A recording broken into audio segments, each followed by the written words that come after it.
"Oh, so you won't answer," said the second man, and he stepped towards the children.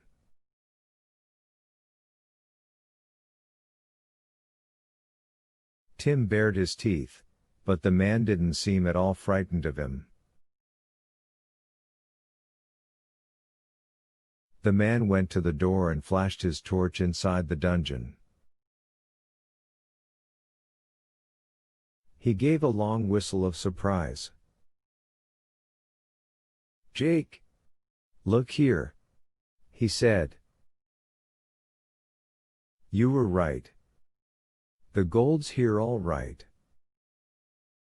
And how easy to take away. All in ingots, my word, this is the most amazing thing we've ever struck." "This gold is mine," said George, in a fury. "The island and the castle belong to my mother, and so does anything found here.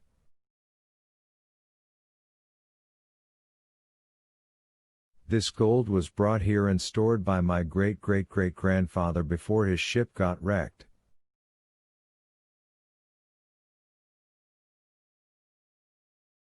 It's not yours, and never will be. As soon as I get back home I shall tell my father and mother what we found, and then you may be sure you won't be able to buy the castle or the island."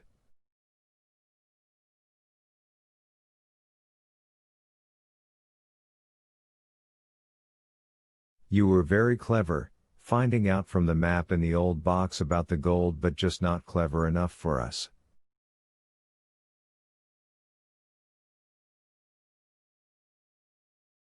We found it first."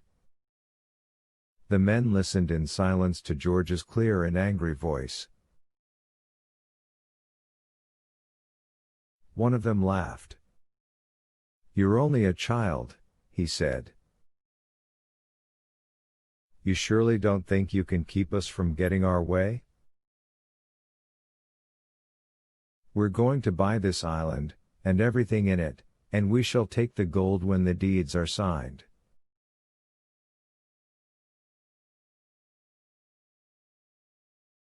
And if by any chance we couldn't buy the island, we'd take the gold just the same.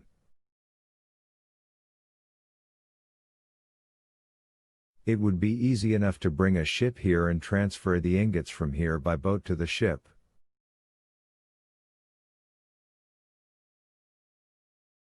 Don't worry, we shall get what we want all right." "You will not," said George, and she stepped out of the door.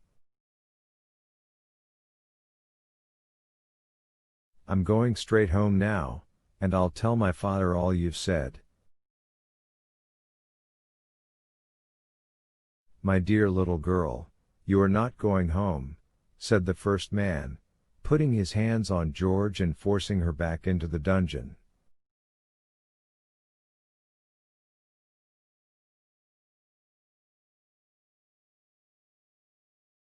"And, by the way, unless you want me to shoot this unpleasant dog of yours, call him off, will you?"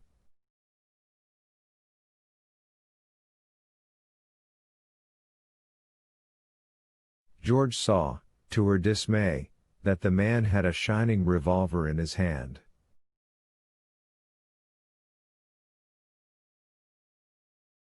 In fright she caught hold of Tim's collar and pulled him to her. "Be quiet, Tim," she said. "It's all right." But Tim knew quite well that it wasn't all right. Something was very wrong. He went on growling fiercely. "Now listen to me," said the man, after he had had a hurried talk with his companion.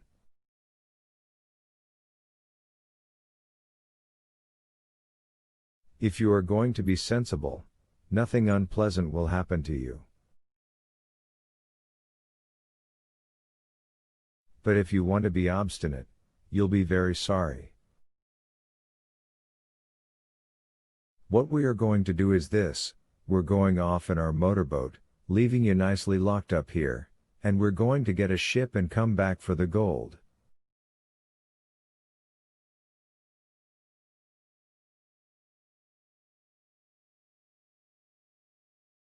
We don't think it's worthwhile buying the island now we know where the ingots are. And you are going to write a note to your companions above, telling them you've found the gold and they are to come down and look for it, said the other man.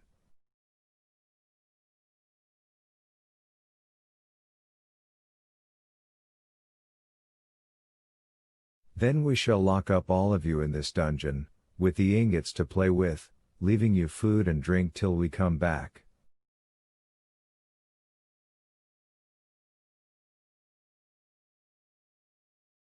Now then, here is a pencil.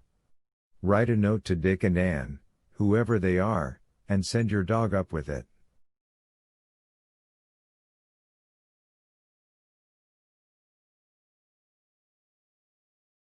Come on. I won't, said George, her face furious.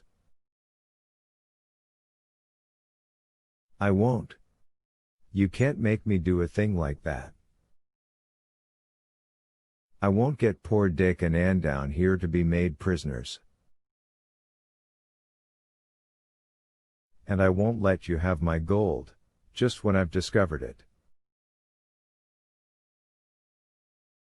We shall shoot your dog if you don't do as you're told, said the first man, suddenly.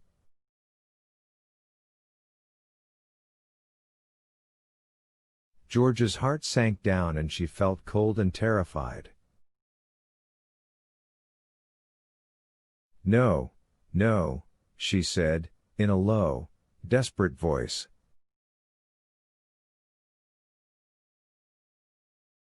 Well, write the note then, said the man, offering her a pencil and paper.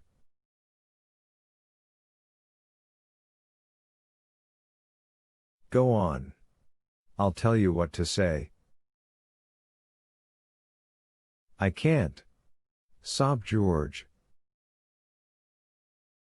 I don't want to get Dick and Ann down here to be made prisoners. All right, I'll shoot the dog then, said the man, in a cold voice, and he leveled his revolver at poor Tim.